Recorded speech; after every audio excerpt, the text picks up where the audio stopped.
the last and perhaps final framework for understanding the nature of my own experience of life and in the continual unpacking of the search for meaning to understand time as it's appeared for me, that is where I've been, my story, the stories I tell myself, and we all have those. Worth looking at the stories that we tell ourselves about ourselves, find out if they're true and to whom do they belong. The highs that I've known and the lows that I've lived through, there's a constant thread of trying to understand what it's all about, our search for meaning. Even if, as I've said elsewhere, that becomes the embodiment of the idea that I don't even need a meaning for why I am. I simply am, and that's sufficient. And I would say that's currently where I am. See how that works? So that's lovely. And I've been in an embodying place of that for the last maybe 5 years. What do I mean by embodiment? Well, first there is the information that we're given. So for me, I've been through numerous schools of trying to understand why I use my hands to talk, why I have talking hands, which I removed there. I don't know why, it doesn't matter. For why I live the way that I live and express life and understand the world and my place in it and the people around me, and how do I navigate that and attend to that and make it right and find happiness. Everything I've said up until this point, I now realise that I've remembered that is about finding happiness and being happy. It's why any of us do everything. We may think there are other motives behind the things that we do, like talking hands, but even the talking hands are a bodily language of a way of navigating thought and speech as it arises and spontaneously expresses itself in order to frame and fashion the language that's coming out. There's a constant sense as I speak. If I go right down to total congruence, so that my speech matches my manner, matches my behaviour, matches the information that's falling out of me without a will of my own. I'm not thinking these things up. I haven't been doing any planning for this talk. I've not planned any talks. They just come, which is why, as you can hear, they meander. And that's okay. I don't mind.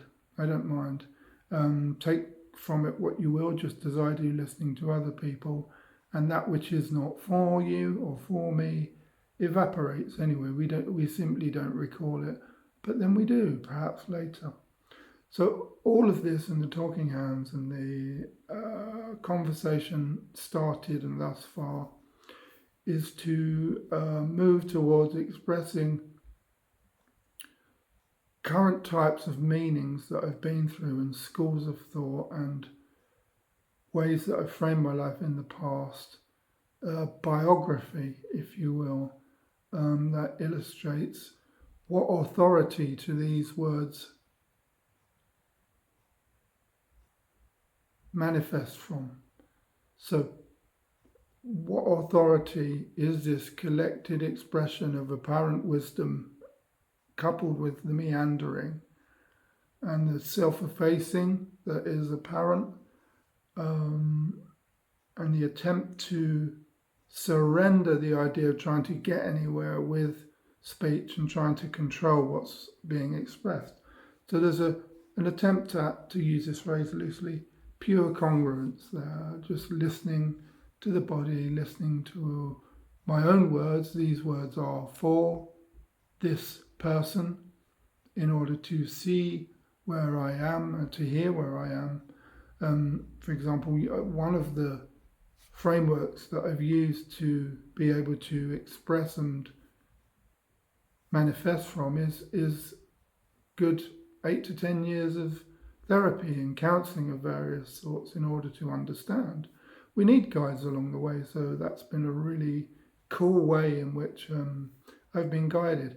Everything that is certainly coming out today was given. There's nothing I've done to learn or accumulate or study it so that I can then better express this moment right here. It is expressing itself. Life is doing life in the way that life wants life to be, and perhaps that's wonderfully, cosmically sporadic and spontaneous, or perhaps it's determined and is fate.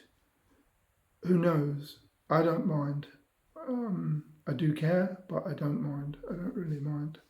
But here we are, and we're in the midst of this congruent chatter.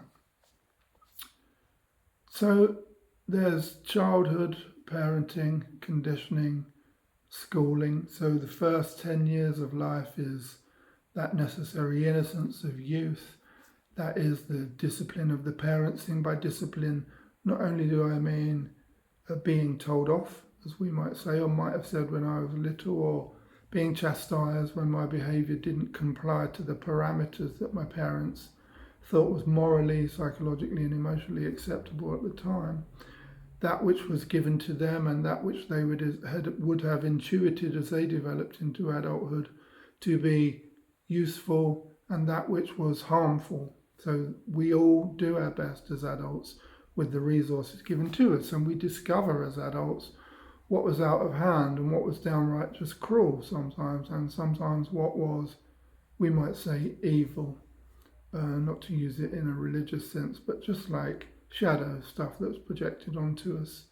And sometimes the violence we experience as children, not only at our parents' hands, often never at our parents' hands, but generally there's a sense of the violent that comes with us even as children, perhaps even in like falling off our cycles or having accidents. There's a violence to that. There's a physicality in the body that we have to emotionally and psychologically process.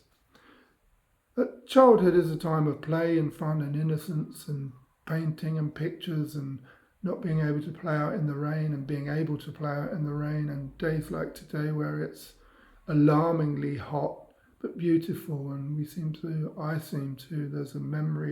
there are memories of hot summers as a child, and I can idealise those as well. And then there is difficulty and tragedy and trauma as a parent leaves the body mind, or as one comes home from school and the parent is no longer available for tea and a chat anytime soon. A parent might die, or we might experience abuse at the hands of our parents. Maybe they divorce, but children do go through adult experiences because there aren't adult experiences. There is just experience and a parameter that stretches on between misery and ecstasy at the extremes, where there is depression and there is great joy and moments of unified consciousness with friends, lovers, family, or simply alone around nature, or simply alone when locked in a cell for impending decades. There is still the capacity to know moments of unified consciousness wherever and whoever we be and in whatever circumstances.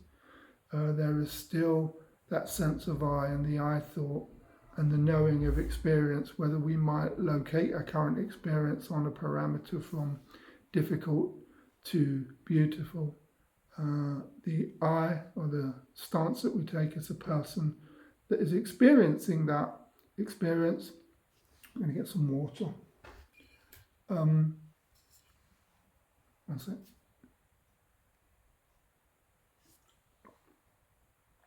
The elixir of life in a purple flask.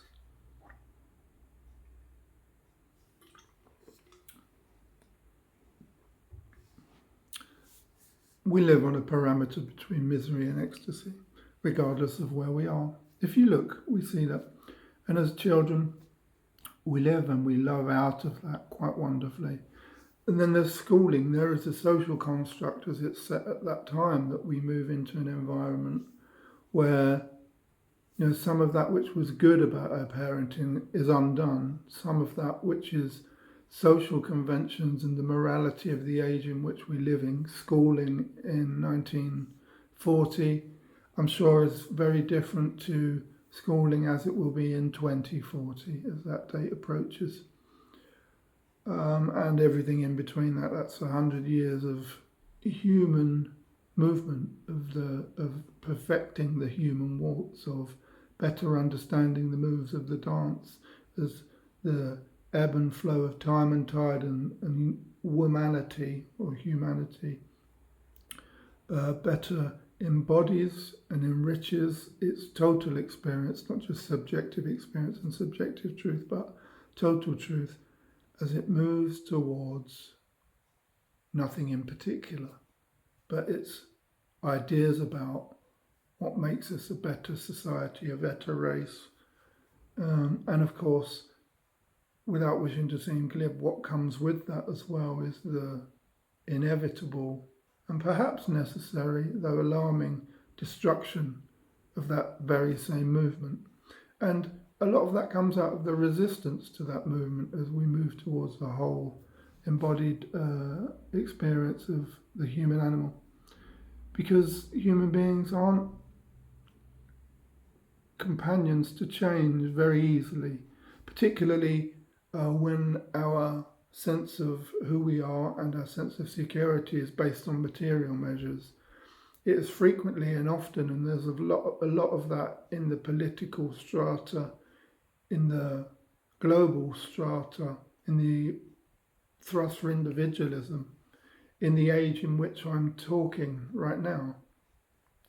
And there's a defense, a need to conserve what is for those that what is serves, and those that are not served, and those that are destroyed, and that are left isolated, hungry, lonely, and frightened by what currently is, desire change and do want change, or are at least open to change, and many will fight for that change. Many will fight to flee the suffering that the absence of change leaves them in. People are imprisoned in social scales, social scales, cultural scales, in global scales, in familial scales, in community scales, in places, in experiences where they are not happy. So that very unhappiness is the seed of the search for happiness. And when that unhappiness becomes difficult enough, some, though not all, will fight for change, will move towards change. And there is a need to conserve what is by those that are satisfied already. Necessarily, those are people that, as we've said, live by material means. So there's an aside. So moving out from schooling into the workplace to enter into that economic strata of the countries within which we live. I moved out into a world I found confusing, living out of unresolved grief, living out of average to poor, if I'm honest, academic qualifications, with a vital impulse to create, to express, and we all have that. There's an energy that comes with us in youth that is vibrant, that is forward-looking, that is like, okay, now what? And the limits of choice and chance and change that we perceive to be around us can inhibit that. So on some part, there's a surrender to that and an acceptance of the very moribundness of our community, our lives, and our culture, if that's our experience, of course. It can be difficult being young and being in the workplace and being at what appears to us as the bottom rung of some economic ladder that we can't see a way of navigating or bettering ourselves. Certainly through the loss of a parent as a child, I didn't have an overly optimistic, or one might say, same thing really, one had a largely pessimistic view, but there was in the body an energetic sense of being alive. That is a youth, teenage lightning. So there's a seeming duality, but there's the beginning of the essence of reconciling the yin and yang of life experience. But there is in youth no way to articulate, no way to understand, no way to comprehend, certainly in my experience, how to reconcile those two opposites. It just seems like a very dualistic dance in the first half of life, that of, here is difficulty, I don't like that. Here is joy, I like that. So my bias is towards this and I look this way. And for me, that was fun, that was intoxication, that was a desire to be loved, a desire to find and accumulate and encompass. And if I look back, trap feminine energy in my life, I don't mean I caged people, but emotionally and psychologically, I was a slave, a chronic people pleaser in relationships, because I was terrified of that fall from feminine energy if a relationship should fall apart, because I was driven by an unresolved wound and an unresolved grief, which was the catastrophic loss of feminine energy at an all too young age. So I stayed in relationships that were very unhealthy, that were dysfunctional, largely because my dysfunction was in them, and that were ultimately toxic, and that I now look back on as seeing as teaching for how to do relationship well. And that took a long, long time to embody that teaching. But that largely I don't have many good memories other than those that for me were moments of intoxication and fun and joy, because the reality of being in a committed relationship as a younger man was too much. I would have developed along a different story and a better path if I'd have had a relationship with myself as an independent and not so much a codependent. But there we are. We look back and we see what we can learn from experiences. And perhaps try again. There was a lot of trying. So, and then there was all of that youth and fun, as I've mentioned. There was a great creative outlet. So my next teacher, beyond the first 10 years of being taught by parents, then there was being taught by proxy in my teenage years up until I was 20, 25, perhaps even 30. Being taught by life itself, largely about what I didn't like, and becoming comfortable with not doing the things I didn't like and doing the things I did like, which didn't fit into the social and cultural mores. So I spent a lot of time hanging out with friends and getting high and having fun. Those were the things I liked to do. I wasn't studying, I wasn't developing family, I wasn't learning in the cultural sense of learning. I was learning in the countercultural sense. And that comes with quite a burden to carry, that of the absence of taking responsibility, that of responsibility being forced upon me by the culture and the countenance of the environment that I'm living in. You know, society wants us to comply, so society wants us to fit in, and there's benefits in that and there's traps in that. This isn't a dismissal of society, it's how to navigate it well as a younger man. I didn't navigate it well, yet that is still navigating society and time and culture. I was a 20-year-old in 1986, so you know there's that framework. I was a child of the 80s and the music of the 80s and all that's great about that. And then the embodiment of that learning really arrives around 30, as I find a place within that artistic and creative expression as a musician, surrounded by other musicians, in another barely functioning relationship, one that involved a lot of intoxication and fun and intimacy and outrageousness and feeling alive in a way that the usual parameters of my experience of life then felt dead and dry and arid. So there was an over-investment in the bias of fun-lovingness. That's a crafty articulation of saying a movement into addiction, because the altered states of the substance misuse at the time were very alluring and very captivating and were consistent. This has to be said about substance misuse, that substances are consistent. As long as the quality and the grade of them are sufficient enough to kind of give a remotely familiar experience each time they're consumed. Psychedelic drugs, for example, LSD, psilocybins, mushrooms, cannabinoids, and sometimes stimulants like Molly, or what we used to call ecstasy, or MDMA, and even, at least initially, cocoa derivatives, stimulants of that kind, and amphetamines.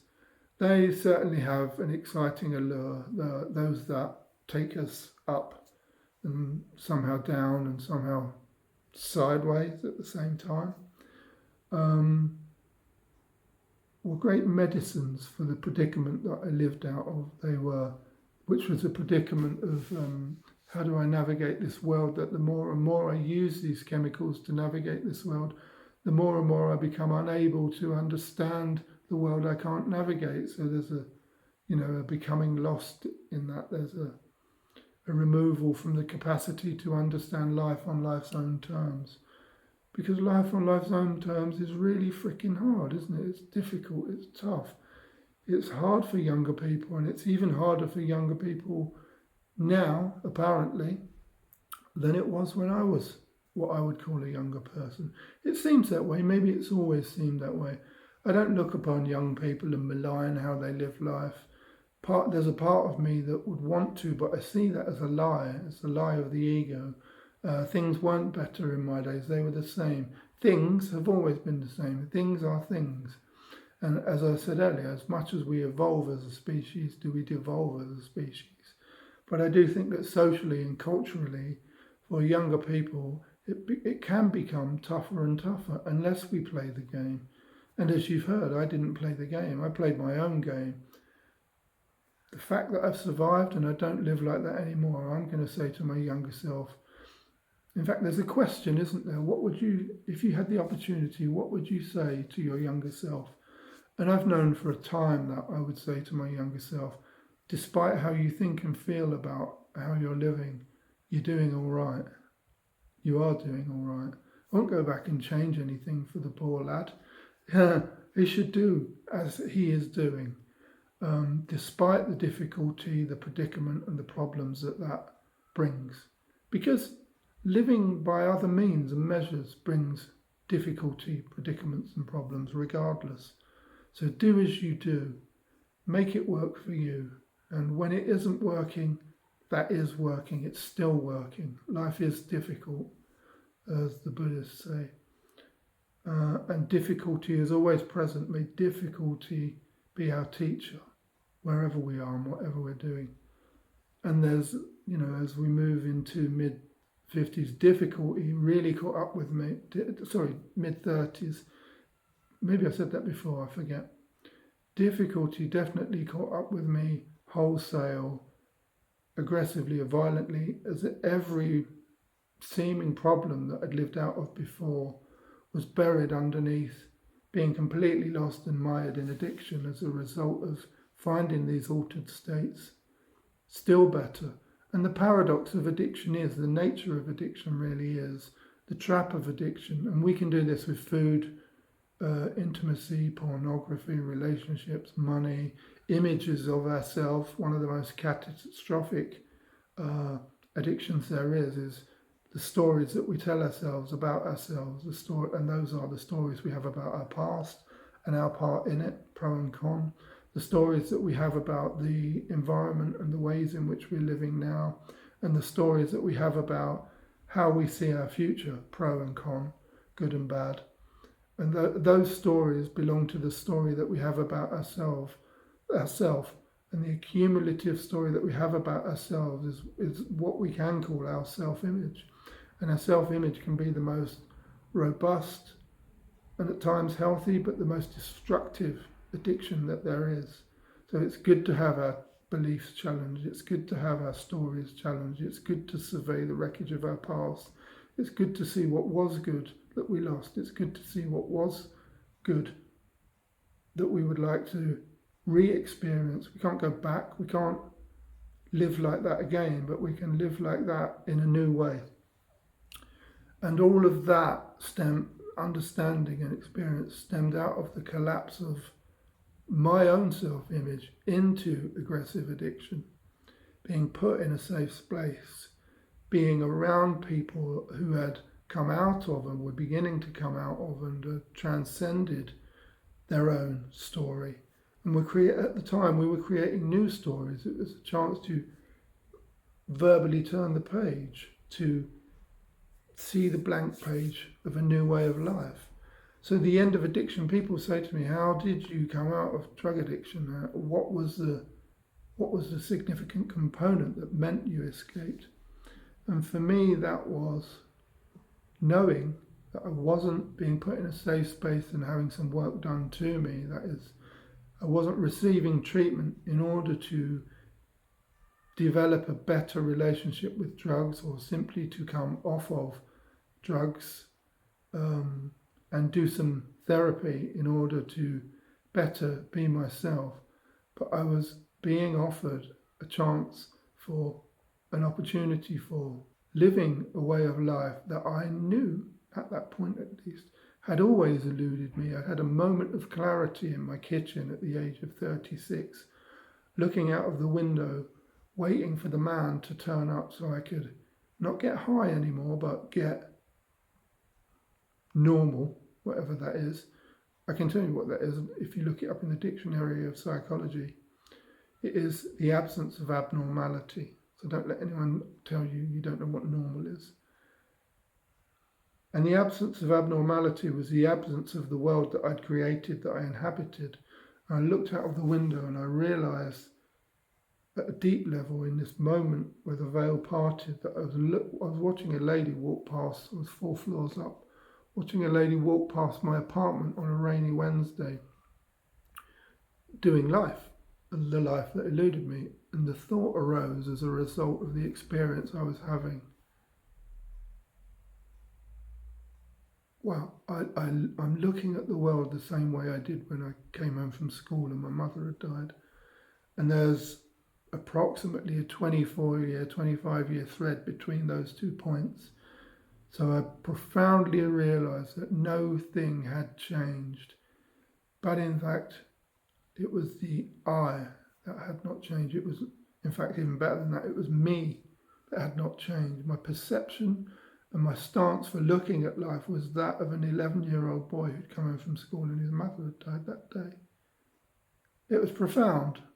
I didn't know what to do with it, but 3 months later I ended up in an environment where I was aware, consciously, very strongly aware, that I was being offered an opportunity to be in a safe place and change that very perception and move on from that idea of seeing the world through the same lens. I was literally given a new pair of glasses.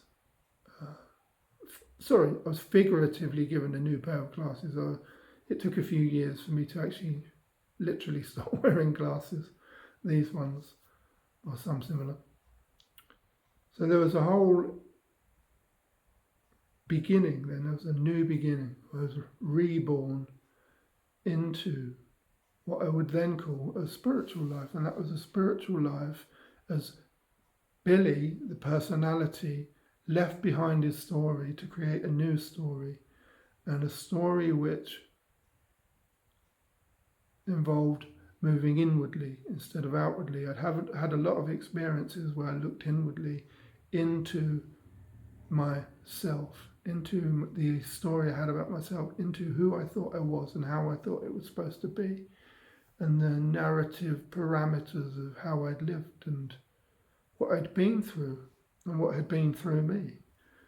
This was all enhanced, of course, by psychedelics along the way. So later on, at this point, all of those experiences, though not when that turned dark or shadowy, or even more shadowy, those experiences had value and virtue and lesson and teaching. So I began to move inwardly, and I knew there was an inward. I knew there was something other than the usual external life in which I sought to find happiness. This is the gift of psychedelics. Even one time is that they alter one's perception. The door of perception is altered by the fact that the first psychedelic will show you that the physical plane, the mental plane, and the psychological plane is only one plane, that there is the emotive plane. We know that, but we gloss over that by living out of the top of our heads on the mental plane, or certainly men do, or that dominates in men, certainly as women live out of a groundedness and an emotional plane, which isn't a utopia either. Men and women, maybe they begin functioning at different levels. The mental and the emotional plane move as one embodied unit, but whether one is dominant or the other is dominant, they still come with their own predicaments, of course. We can be emotionally violent on ourselves, or we can be psychologically violent on ourselves. So there is no human utopia in terms of the experiential field that we know as a living, breathing being. But here I am, and so there's an investment in what we would have then called a spiritual life. And spirituality I would now describe as reality itself. Looking back on that 15 years of living and developing a spiritual life, and so, understanding who I was, developing self-awareness, developing compassion, empathy, the capacity to ask for forgiveness first before I could embody my own forgiveness and offer forgiveness. Offering forgiveness was easy for me. I never blamed other people because I always blamed me. And that's the shame tapes that came with me as losing a parent. Is it my fault? Comes with you from an experience in childhood. What have I done to deserve this? So the unpacking of all of that and a sense of healing went on that was radical and transformative and didn't take as long as you would think, but took long enough. It takes time to heal.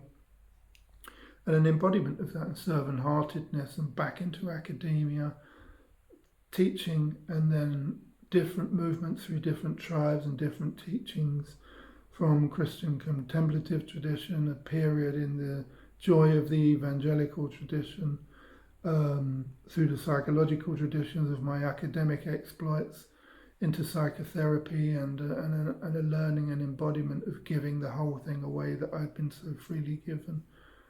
And then a movement into careers over jobs and a professional path that has been wonderful and exciting. And to be a companion and a partner to 20 years later, some 1,500 people perhaps, approximately, that might be to undersell it, that I've had the opportunity to sit next to and at first try and change, and in the middle be a companion to change for them as they work through it themselves, just as I did and just as I was given. And then latterly to just be a companion and not be concerned with change around the people that I get the opportunity to stand by as they figure their own suffering out themselves or don't. I'm not involved in that. I'm just happy to be gifted enough to sit by them and say, yeah, I've thought that. And they look at me like, you think like I think? Well, you can see that expression in their face. You felt like I felt. You did what I did. Oh yeah. Yeah, I mean, if ever there's been a selfish choice, I've made it. If ever there's been some dysfunction, I can identify with it. And if ever there's been a wrong, I've probably done it in some way, and had to come to terms with that and live with some choices that I've made that are difficult to live with. But, and, rather than but, to have them. They don't have me. Life is way too short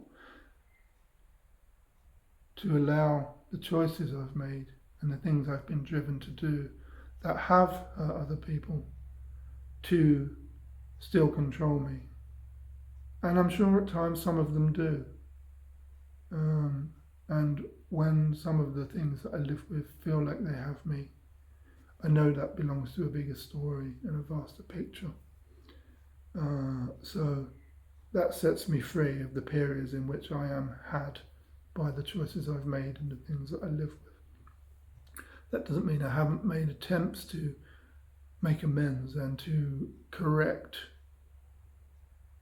the impact of the choices I've made on other people. And there's still examples and ways in which I haven't got around to doing that, or haven't had the opportunity to do that, or have had the opportunity and missed it at the time. As it passed me by, and on reflection I've been able to say, damn it, that was it, damn it, oh, you missed it. But that has to be okay as well. There has to be a coming to terms, or there has to be terms that come to us, so that we can live with that disparity and that incongruence of, yin and yang in our lives so that we can embody the moment we're in and not be caught by the mental and emotional narrative of the things that we've been through. And that is wholeness. That is embodiment. That is the cumulative effect that brings me back to talking about this moment I'm inhabiting, where words are freely falling, and there was an energetic reliance, movement into the story of this face at this point in time, and a coming back to the timelessness of the presence of being here now, where none of that matters, because without all those thoughts, without language, without the articulation, without an energetic impulse at the beginning to record a talk today, and without a shave that went into it, so the same egoic presentation is assured, and who really cares? I care, clearly, because I wouldn't have done it, but I don't mind. But I'm owning it, being honest and truth and all of that. And as Ram Dass said, was taught so wonderfully, and I just love this, and I hope I can live up to this, and whether I do or not, you can tell me. But tell the truth and feed people. Tell the truth and feed people. May that be my life. May that be how I am. And if it's not how I am, then at least by now I am. And that is everything.